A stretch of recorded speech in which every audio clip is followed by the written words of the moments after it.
Veni Creator Spiritus, mentes tuorum visita, impleso perna gratia, quae tu creasti pectora. Ave María. En este primer día de la novena al Espíritu Santo, vamos a meditar sobre el misterio de la redención de Cristo, gracias al cual se nos otorga el don del Espíritu Santo. Y lo vamos a hacer partiendo de dos textos, uno de la Sagrada Escritura y el otro del Magisterio de la Iglesia. En el Evangelio de San Juan, capítulo 16, versículos 5 y siguientes, en el contexto de la última cena, Jesús dice a sus apóstoles: Ahora me voy al que me envió, y ninguno de vosotros me pregunta, ¿a dónde vas? Sino que por haberos dicho esto, la tristeza os ha llenado el corazón.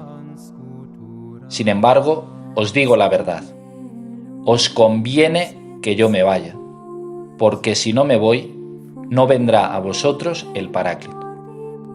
En cambio, si me voy, os lo enviaré. Y el Papa Pío XII, en el número 6 de su carta encíclica Mystici Corporis Christi, nos dice: Después de la miserable caída de Adán, todo el género humano, viciado con la mancha original, perdió la participación de la naturaleza divina, y quedamos todos convertidos en hijos de ira. Mas el misericordiosísimo Dios de tal modo amó al mundo que le dio su Hijo unigénito, para que del nuevo y celestial Adán, Jesucristo, se derivase la gracia del Espíritu Santo a todos los hijos del primer Padre. Y por esto, Cristo Jesús, pendiente de la cruz, no solo resarció a la justicia violada del Eterno Padre, sino que nos mereció, además, una abundancia inefable de gracias. Y para hacer más fácil la meditación de este misterio de la redención, vamos a dividirlo en dos pequeños puntos que nos ayuden a profundizar en este gran misterio del amor redentor de Dios. En el primer punto meditaremos en la redención misma, en qué consiste. Y en el segundo punto meditaremos el fruto que nos otorga la redención, que es el don del Espíritu Santo. Primer punto: ¿en qué consiste la redención del género humano por parte de nuestro Señor Jesucristo? Y podríamos contestar de esta manera sencilla: la redención de Cristo consiste en el sí del Hijo de Dios hecho hombre, que borra todos nuestros nos. El Papa Pío XII, muy acertadamente, hablaba de la miserable caída de Adán, que vició todo el género humano. Y a partir de Adán, todos tenemos esa tendencia desordenada al mal, al pecado, y todos, como dice San Pablo en la carta a los Romanos, hemos pecado. Todos le hemos dicho no a Dios con nuestra vida, con nuestras obras, con nuestros pecados. Entonces, ¿en qué consiste la redención de Cristo? En el sí de Cristo que borra todos nuestros nos. San Pablo en la carta a los Romanos dice: así como por la desobediencia de uno, el no de Adán, todos hemos sido hechos pecadores, por la obediencia también de uno solo, el sí de Cristo, todos hemos sido justificados. Meditar en este misterio de la redención de Cristo es algo que hace mucho bien a nuestra alma, porque Dios nos podía haber salvado de muchas maneras y sin embargo eligió un modo infinitamente justo e infinitamente misericordioso. Infinitamente justo porque, igual que la amistad con Dios se rompió por el no de una voluntad humana, ahora se restaura por el sí de una voluntad humana, que es la voluntad humana de Cristo Jesús. E infinitamente misericordiosa, porque ese sí de Jesús, Él lo quiso dar unido a la entrega, a la ofrenda de su vida en la cruz. Jesucristo nos podía haber salvado diciendo sí en su corazón, realizando cualquier acto en su vida. Y sin embargo, quiso que ese sí fuera sellado con sangre, fuera un sí crucificado. Esto lo han enseñado los santos y lo enseña la sana teología. Jesucristo, precisamente por ser persona divina, cualquiera de sus actos, por pequeño que fuera, por insignificante que fuera, tenía un valor infinito. Nos hubiera otorgado infinitos méritos. Nos hubiera aportado la salvación. Cualquier acto de Jesús, caminar, dormir, enseñar, y sin embargo quiso que el acto sublime de la redención, quiso que ese sí que borrara el no de Adán y todos nuestros nos, fuera dicho en la cruz, fuera dicho con sangre. Y es aquí donde descubrimos el gran amor de Dios para con nosotros, porque no se conforma con salvarnos, con redimirnos, sino que lo hace de esa manera sangrienta, para mostrarnos, para que percibamos lo mucho que nos ama y lo terrible que es el pecado. Un sí, el de Jesucristo, que por otro lado es dicho en su corazón, con su voluntad humana, en su interior, desde el primer instante de su concepción, como nos recoge la carta a los Hebreos, que una vez entrado en el mundo, le dice al Padre: aquí estoy yo para hacer tu voluntad. Adán no la quiso cumplir tu voluntad. Yo he venido para hacer tu voluntad. Desde el seno de María ya le está diciendo sí al Padre por nosotros, por nuestra redención. Y toda su vida es un sí al Padre. Y ese sí lo quiere de alguna manera anticipar, ese sí cruento en la última cena, y con la institución de la Eucaristía como que firma su entrega, como que firma su acto sacrificial por nosotros, para no poder ya dar marcha atrás.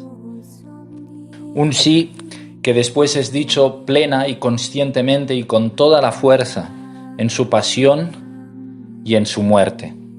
Y es muy hermoso meditar en este misterio de la redención, en este sí de Jesús, y darnos cuenta que cada vez que participamos en la Santa Misa, se está haciendo presente sobre el altar el sí de Jesucristo al Padre por nuestra redención. En el altar se realiza la misma entrega de la voluntad humana de Cristo al Padre que en el Calvario.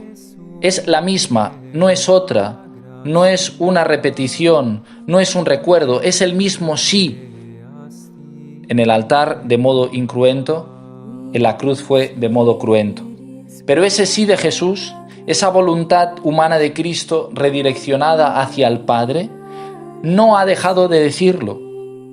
Y una vez resucitado, está a la derecha del Padre, mostrándole sus llagas y diciéndole: Padre, me entrego por ellos. Y esa entrega no ha dejado de hacerla, y ese sí no ha dejado de decirlo. De ahí la importancia que tiene en nuestra vida cristiana conformarnos a ese sí de Cristo, que nuestra vida sea un sí unido al gran sí de Jesús. Y qué mejor modo de hacerlo que uniéndonos en cada Santa Misa a Cristo en su ofrenda al Padre. Como reza la plegaria eucarística tercera dirigiéndose al Padre, en referencia a Cristo, al Hijo: que Él nos transforme en ofrenda permanente. Eso tiene que ser nuestra vida. Una ofrenda, un sí constante a Dios, un buscar en todo el gusto, el querer de Dios, la voluntad de Dios. Y de ahí la importancia que tiene esta virtud de la obediencia, tal como nos la enseña Cristo. Si nos fijamos en el Santo Evangelio, la revelación del Espíritu Santo en el Jordán sucede después de muchos años de obediencia escondida en Nazaret. Y la manifestación del Espíritu Santo en Pentecostés sobre los apóstoles y la Virgen Santísima viene después de la obediencia suprema y máxima de Cristo ofreciéndose al Padre porque el Padre se lo había pedido, porque era la voluntad del Padre, porque Él no hacía otra cosa que lo que el Padre le pedía. En eso, en la obediencia, en el sí de Cristo, está la clave de la redención.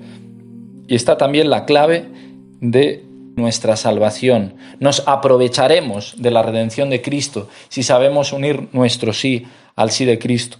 San Juan, en el capítulo 14, versículo 15, recoge esas palabras de Jesús. Si me amáis, guardaréis mis mandamientos. Y yo rogaré al Padre que os dé otro defensor, que esté siempre con vosotros.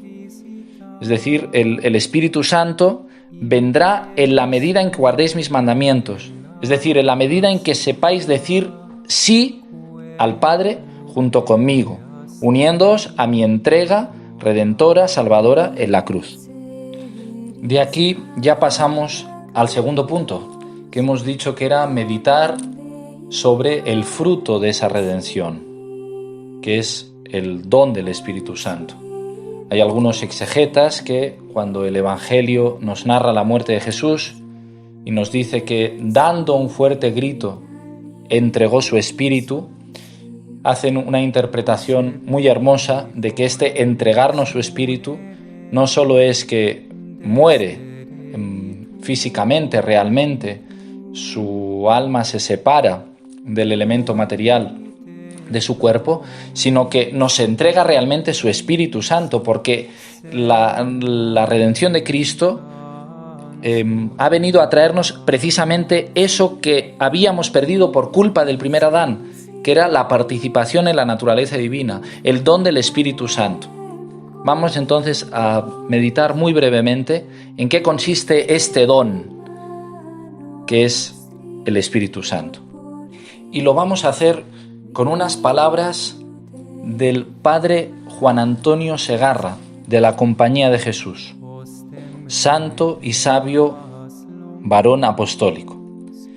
El Padre Segarra decía que el Espíritu Santo es el estremecimiento en Dios.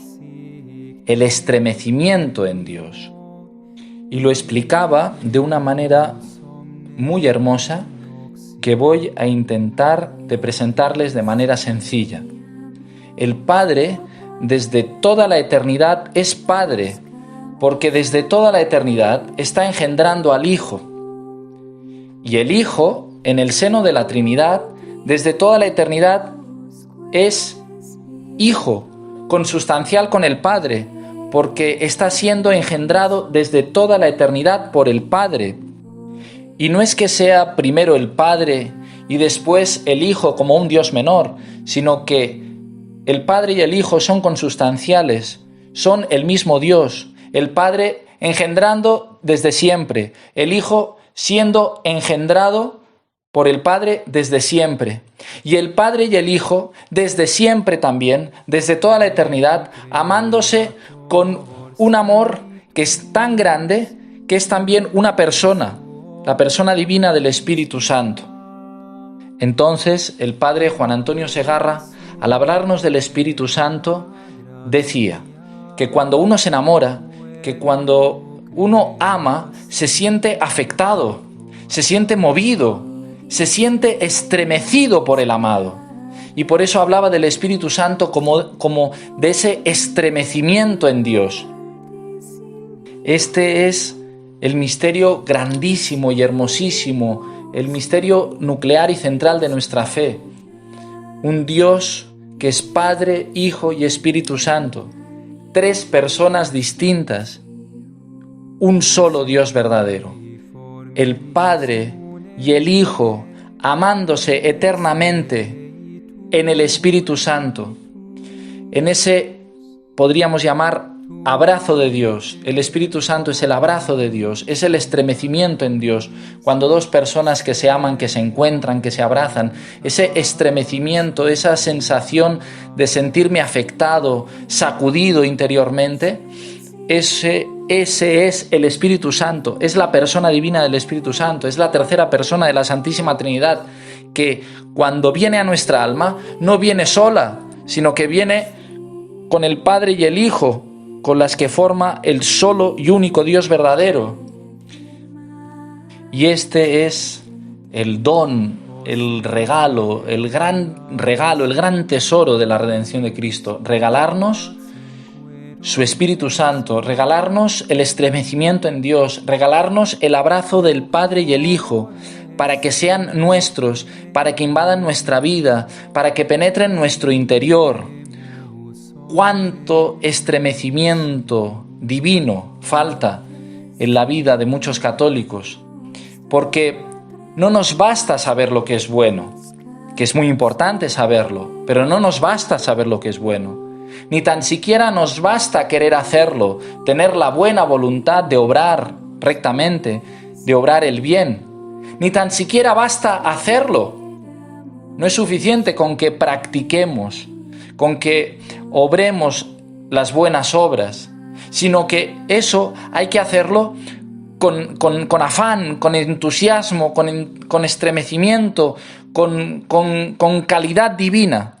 Y eso es lo que nos otorga el don del Espíritu Santo. El Espíritu Santo se nos da, se nos regala, para que no llevemos simplemente una vida, entre comillas, buena, una vida de obras de virtud, unas virtudes que podríamos decir, sí, practicadas, pero, como dice San Juan de la Cruz, al modo humano, sino que el Espíritu Santo se nos da y se nos regala para que esas obras buenas, esa vida cristiana, esas virtudes, las practiquemos al modo divino, al estilo de Dios, al estilo de Jesucristo, que, como dice Isaías, hablando del Mesías, sobre él se posará el Espíritu del Señor. Y en la medida en que nosotros estemos unidos a Cristo y busquemos esa conformación con Cristo, también posará sobre nosotros el Espíritu del Señor, el estremecimiento de Dios, el estremecimiento en Dios que tanto necesita nuestra vida.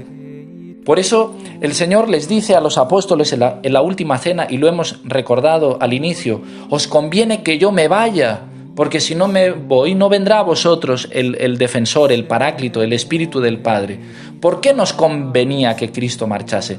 Porque, como enseña San Juan de Ávila, los apóstoles se habían quedado como muy apegados a una terrenalidad de Jesús y necesitaban subir un nivel, necesitaban subir al nivel de Dios, no quedarse con una visión de Cristo demasiado terrena.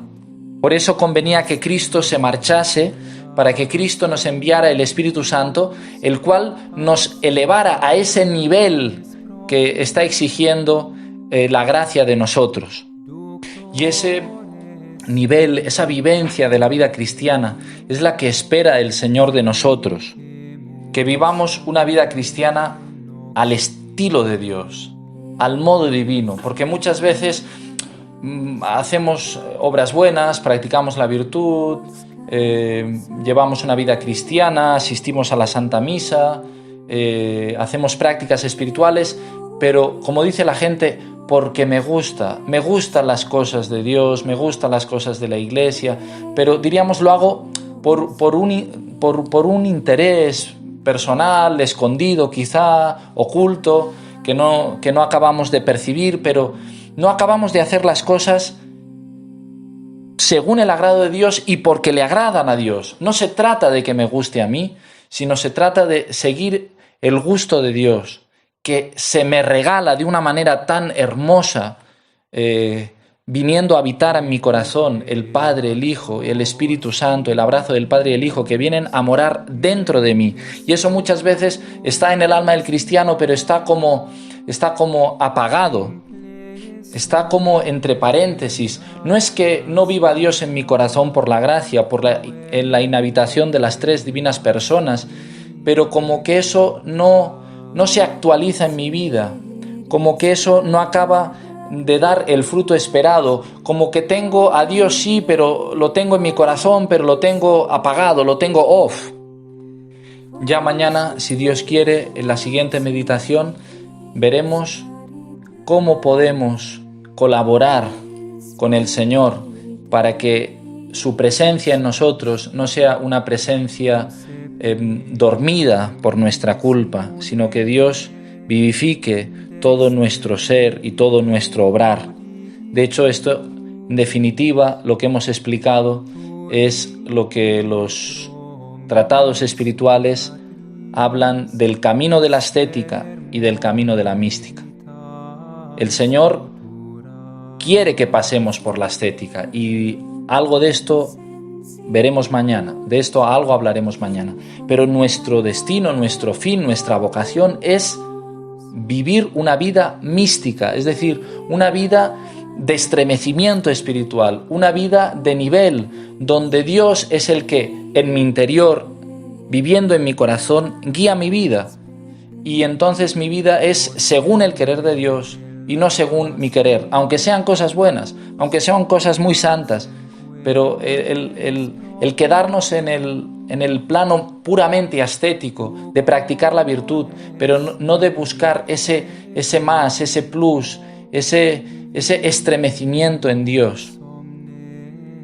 En fin, queridos hermanos, este es el gran fruto de la pasión y muerte de Jesucristo. El gran fruto de la redención es regalarnos el Espíritu Santo. Por ese camino nos hemos de meter y le hemos de pedir al Señor que nos introduzca por esos caminos. Yo siempre, para explicar esta diferencia entre la vida ascética y la vida mística, la vida ascética, que es la vida buena del cristiano bueno, que practica las virtudes, que hace el bien, pero que no acaba de tener ese estremecimiento, que no acaba de hacer las cosas plenamente al modo divino. Yo siempre explico esto con una comparación.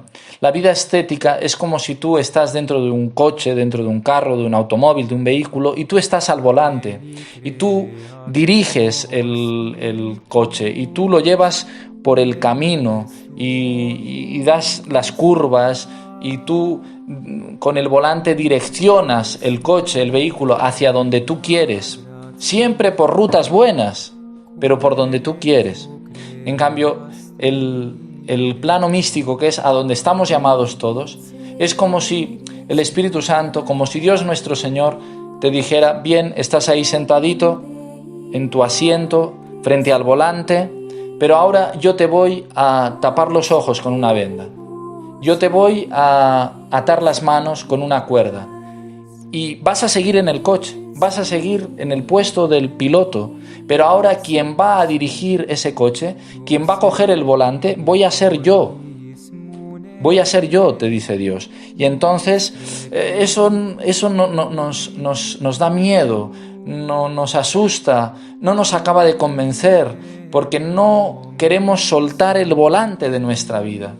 Y por eso nuestras vidas, muchas veces, aun siendo vidas buenas, de gente buena, que practica el bien, no acaban de ser plenamente del todo de Dios. No acabamos de experimentar esa alegría que decía Jesús en el cenáculo a sus apóstoles: que os he manifestado esto porque quiero que vuestra alegría llegue a plenitud. Bueno, pues en esta novena le hemos de pedir al Señor esta gracia de dejarnos conducir por Él, de dejar que ese estremecimiento llene nuestra vida, nos conforme con Cristo, busquemos esa imitación de Cristo obediente, de ese Cristo dispuesto en todo momento a hacer la voluntad del Padre, porque sabe que solo en la obediencia al plan del Padre está la redención. Como dice Jesús en el Evangelio: yo no hago esto por propia cuenta, Yo no hago esto por mi propia voluntad, sino para cumplir y agradar, para cumplir la voluntad del que me envió. Aquí Jesucristo nos está enseñando a vivir una vida plenamente mística, a hacer las cosas no porque me agradan, por muy buenas que sean, sino porque le agradan a Dios. Y yo estoy aquí para vivir y cumplir la voluntad de Dios, la imitación de Cristo, para ser de verdad con Cristo cristiano, es decir, ungido por el don del Espíritu Santo, que es el gran regalo, el gran tesoro de la redención de Cristo, el estremecimiento en Dios. Deseo para todos ustedes ese estremecimiento en Dios que nos mueva interiormente, que nos afecte interiormente y que nos haga dar frutos de santidad, frutos de vida cristiana según el plan de Dios.